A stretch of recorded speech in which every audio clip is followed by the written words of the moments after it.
हम कंप्यूटर से इंट्रोडक्शन कराएंगे आपका। जैसा कि आपको पता है कि सभ्यता की शुरुआत से ही मानव इन्फॉर्मेशन की ज़रूरत रही है, या यूं कहें कि मानव को इन्फॉर्मेशन की ज़रूरत रही है।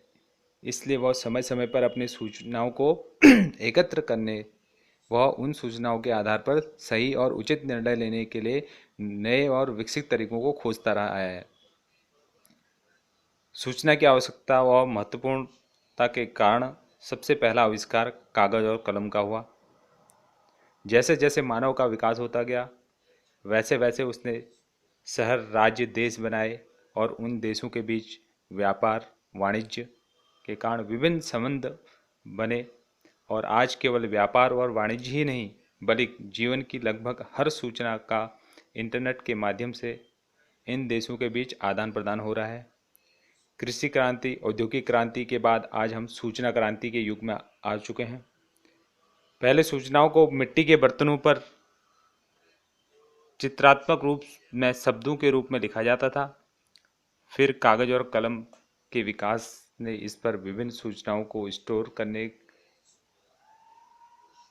का काम किया। आज हम इन्हीं सूचनाओं को कंप्यूटर पर मैनेज करते हैं। विभिन्न प्रकार के आंकड़ों, जैसे जिसको हम डाटा बोलते हैं, संकलन जिसको हम कलेक्शन बोलते हैं, करना मतलब डाटा को कलेक्शन करना और फिर उन आंकड़ों को विभिन्न प्रकार के वर्गीकृत, क्लासिफाई जिसको हम वर्गीकृत बोलते हैं, क्लासिफिकेशन बोलते हैं इंग्लिश में, करने का, उनका विश्लेषण, एनालाइज करना बोलते हैं जिसको इंग्लिश में करना, तथा उचित समय पर उचित निर्णय लेने की क्षमता प्राप्त करना। इस पूरी प्रक्रिया में कंप्यूटर की भाषा में डाटा प्रोसेसिंग करना कहलाता है। डाटा कलेक्शन, क्लासिफिकेशन, एनालाइजिंग, ये सारी प्रक्रिया को हम जो है डाटा प्रोसेसिंग कहते हैं। अभी क्या होता है डाटा? वैल्यू और सेट्स ऑफ वैल्यूज, वैल्यू और सेट्स ऑफ वैल्यू, इसको हम डाटा कहते हैं। असिद्ध तथ्य जिसको हम फैक्ट्स बोलते हैं, और अंक, फिगर्स, और वह सांख्यिकी, स्टैटिक्स का वह समूह जिस पर प्रक्रिया, प्रोसेसिंग करने पर एक अर्थपूर्ण, मीनिंगफुल सूचना, इंफॉर्मेशन प्राप्त होती है, उसको हम डाटा कहते हैं। मान या मानों का एक समूह, वैल्यू और सेट ऑफ वैल्यूज जिसको हम बोलते हैं वैल्यू और सेट ऑफ वैल्यूज होता है, जिसके आधार पर हम निर्णय लेते हैं, उसको हम, या यूँ कहें कि हम after processing we can make a decision. इसे एक उदाहरण द्वारा हम समझने की कोशिश करते हैं। जैसे संख्याएं 0 से 9 तक कुल 10 ही होती हैं, लेकिन यदि इन्हें हम एक व्यवस्थित क्रम में रख दिया जाए तो एक सूचना जनरेट होती है, इसलिए ये संख्या डाटा है। अंग्रेजी भाषा में स्मॉल लेटर व कैपिटल लेटर के कुल 52 कैरेक्टर्स ही होते हैं, लेकिन यदि इन्हें एक सुव्यवस्थित क्रम में रखा जाए तो हजारों पुस्तकें बन जाती हैं। इसलिए ये कैरेक्टर्स डाटा कहलाता है। कंप्यूटर में हम इन्हीं दो रूपों में वास्तविक जीवन की विभिन्न बातों को स्टोर करते हैं और उन पर प्रोसेसिंग करके आवश्यकता अनुसार इंफॉर्मेशन जनरेट करने की कोशिश करते हैं। जैसे किसी स्कूल के विभिन्न स्टूडेंट्स की ये जानकारी मैनेज करनी हो, या किसी क्लास में कौन कौन से स्टूडेंट हैं, या उनका कौन सा सीरियल नंबर है, या उनका होम एड्रेस क्या है, या मोबाइल नंबर क्या है, ईमेल आईडी क्या है, इन सब को हम एक सुव्यवस्थित वे में कंप्यूटर के माध्यम से एक डाटाबेस बना सकते हैं।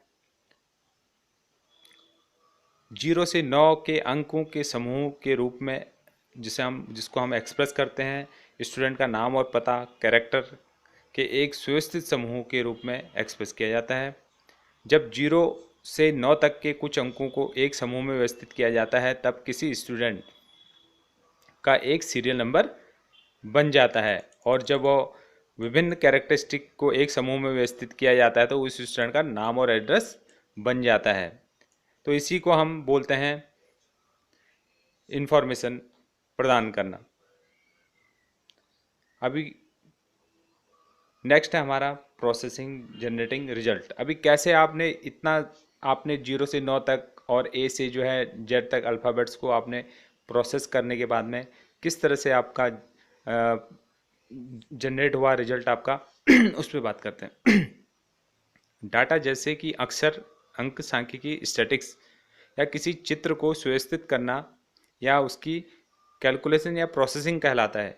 किसी भी प्रोसेसिंग में निम्न ये चीज़ें होती हैं, जैसे उसको कैलकुलेशन करना, कंप्रेशन करना, डिसीजन मेकिंग और लॉजिक।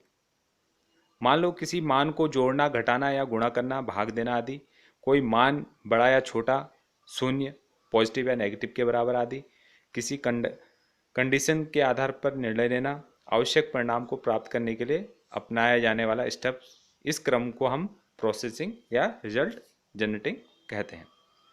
केवल अंकों की गणना करना ही प्रोसेसिंग नहीं कहलाता, बल्कि किसी भी प्रकार के मान को, जैसे कि किसी डॉक्यूमेंट में से गलतियों को खोजना या नामों के समूह को असेंडिंग और डिसेंडिंग ऑर्डर के क्रम में लगाना, इस प्रक्रिया को हम प्रोसेसिंग कहते हैं।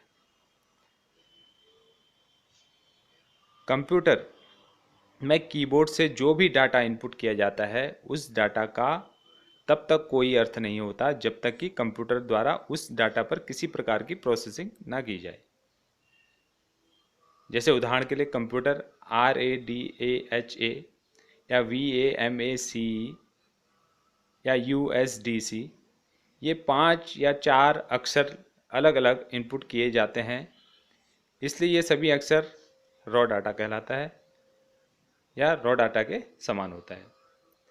कंप्यूटर इन अक्षरों पर प्रोसेसिंग करके इन्हें एक क्रम में व्यवस्थित कर देता है और हम इसे वीमैक या के नाम या जो भी आप प्रोसेसिंग जो इन्फॉर्मेशन आपने फीड किए उसको आप इन्फॉर्मेशन के रूप में देख सकते हैं। ये तो रहा हमारा data.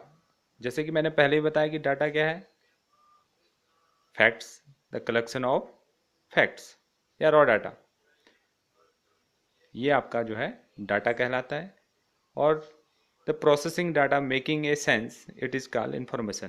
The information process data क्या है, जिस तरह डाटा पर प्रोसेसिंग हो चुकी होती है उसे प्रोसेस डाटा कहते हैं या इन्फॉर्मेशन कहते हैं। दूसरे शब्दों में कहें तो किसी डाटा पर प्रोसेसिंग होने के बाद जो अर्थपूर्ण परिणाम या रिजल्ट प्राप्त होता है उसे हम सूचना, इन्फॉर्मेशन कहते हैं। इस प्रोसेसिंग से जनरेट होने वाली किसी भी इन्फॉर्मेशन को हम किसी दूसरी प्रोसेसिंग में फिर से डाटा के रूप में उपयोग में लेकर नई इन्फॉर्मेशन जनरेट कर सकते हैं और ये क्रम आगे भी जारी रखा जा सकता है। उदाहरण के लिए VMAC ये कैरेक्टर है, हम अलग अलग इनपुट इसे करते हैं, जैसे VMACEEDUCATION। द कंप्यूटर पहले इस पर प्रोसेसिंग करके वीमैक एजुकेशन ये शब्द बनाता है, जो फिर हमारे लिए आगे जाके सूचनाएं रिप्रेजेंट करता है।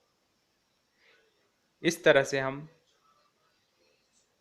सारांश यह है, यूँ कहें कि कंप्यूटर में हम सभी प्रकार की सूचनाओं को डाटा के आधार पर स्टोर करते हैं, इन डाटा पर प्रोसेसिंग करते हैं जिसमें सूचनाएं जनरेट होती हैं और इन सूचनाओं के आधार पर हम निर्णय लेते हैं। डाटा वास्तव में कोई अंक, अक्षर या चित्र हो सकता है। कंप्यूटर में इन्हें मानों को मैनेज किया जाता है, यानी डाटा वास्तव में कोई मान या मानों का एक समूह होता है। अभी बात आ गई है, प्रश्न आ गया है, व्हाट इज कंप्यूटर। जैसा कि मैंने पहले भी बताया आपको, कंप्यूटर एक ऐसी इलेक्ट्रॉनिक मशीन है जो निर्देशों के समूह के नियंत्रण में डाटा या तथ्यों पर प्रोसेसिंग करता है। इसके प्रोसेसिंग से ही आपका इंफॉर्मेशन जनरेट होती है या जनरेट करता है। कंप्यूटर में डाटा को एक्सेप्ट करने और उस डाटा पर रिक्वायरिंग प्रोसेसिंग के लिए किसी प्रोग्राम को एग्जीक्यूट करने की क्षमता होती है। ये किसी डाटा पर मैथमेटिकल व लॉजिकल क्रियाएं करने में सक्षम होता है। कंप्यूटर में डाटा को एक्सेप्ट करने के लिए इनपुट डिवाइस होते हैं और प्रोसेस डाटा यानी इंफॉर्मेशन को प्रस्तुत करने के लिए आउटपुट डिवाइस होते हैं। डाटा पर प्रोसेसिंग का काम जिस डिवाइस द्वारा संपन्न होता है उसे सेंट्रल प्रोसेसिंग यूनिट सीपीयू कहते हैं। यह एक माइक्रो प्रोसेसर होता है जिसे हम कंप्यूटर का दिमाग भी कहते हैं, या इसको हार्ट ऑफ द कंप्यूटर या नर्व ऑफ द कंप्यूटर या central part of the computer भी हम कहते हैं। किसी भी कंप्यूटर को निम्नलिखित क्षमताओं में व्यक्त किया जाता है। यूजर द्वारा सप्लाइड डाटा को एक्सेप्ट करता है आपका कंप्यूटर। इनपुट किए गए डाटा को कंप्यूटर की मेमोरी में स्टोर करके रिक्वायर्ड परिणाम प्राप्त करने के लिए किसी इंस्ट्रक्शन के समूह यानी किसी प्रोग्राम को एग्जीक्यूट करता है, जो कि उस इनपुट किए गए डाटा पर प्रोसेसिंग कर सकता है। डाटा पर मैथमेटिकल और लॉजिकल क्रियाओं जैसे ऑपरेशन में क्रियान्वित परफॉर्मेंस या परफॉर्म करना हो सकता है। यूजर की आवश्यकता अनुसार आउटपुट प्रदान करता है। अभी क्या है सिस्टम ग्रुप? हम group of units to solve a problems. Computer एक सिस्टम होता है जब किसी एक या एक से अधिक समस्याओं को सुलझाने या किसी लक्ष्य को प्राप्त करने के लिए कई स्वतंत्र इकाइयाँ, इंडिविजुअल यूनिट्स बोलते हैं जिसको हम, मिलकर काम कर रहे हैं होते हैं, तो उन इकाइयों के समूह को सिस्टम कहा जाता है। जैसे कोई स्कूल या कोई कंप्यूटर सेंटर एक सिस्टम होता है जिसे हम कंप्यूटर सेंटर या स्कूल ऑर्गेनाइजेशन कह सकते हैं, जहाँ पे एजुकेशन का काम होता है, जहाँ पे तकनीकी शिक्षा दी जाती है, या फिर यूँ कहें कि कोई ऑपरेशनल यूनिट्स। इसी तरह से कंप्यूटर भी एक सिस्टम है जिसके लिए अलग अलग उपकरणों की ज़रूरत होती है। Monitor, mouse, keyboard, CPU, printer, UPS, ये इन सब अलग अलग उपकरणों के एक समूह के द्वारा ही तैयार होता है, जिसको हम इनपुट एंड आउटपुट डिवाइसेस और प्रोसेसिंग। जिस तरह से अब मैंने पहले ही बताया था आप लोगों को कि कंप्यूटर को बेसिकली हम 4 भागों में बांट देते हैं: input devices, output devices, CPU और यूपीएस, जो आपको पावर सप्लाई प्रोवाइड कराएगा। इसी क्रम में हम आगे चर्चा करते हैं प्रोग्राम एंड सॉफ्टवेयर। ये जान लेना हमारे लिए बहुत ज़रूरी है, क्योंकि सी लैंग्वेजेस को जानने से पहले आप लोगों को बेसिक फंडामेंटल्स, बेसिक कॉन्सेप्ट आपके कंप्यूटर के क्लियर होने चाहिए। तभी आपको चीज़ें समझ में आएंगी कि आपको कैसे आपका कंप्यूटर प्रोसेस करता है, कैसे इनपुट डिवाइसेस काम करते हैं, कैसे आउटपुट डिवाइसेस काम करते हैं, कैसे आपका डाटा प्रोसेस होता है। ये छोटी छोटी बातों का ज्ञान होगा तो आपको सी लैंग्वेजेस समझने में बड़ी आसानी होगी। मैंने पहले भी बताया सी लैंग्वेजेस बहुत ही आसान लैंग्वेजेस है, पहले भी बताया था आप लोगों को। तो आगे जाके हम इसके बारे में पढ़ेंगे, सी के बारे में बताऊंगा मैं आपको।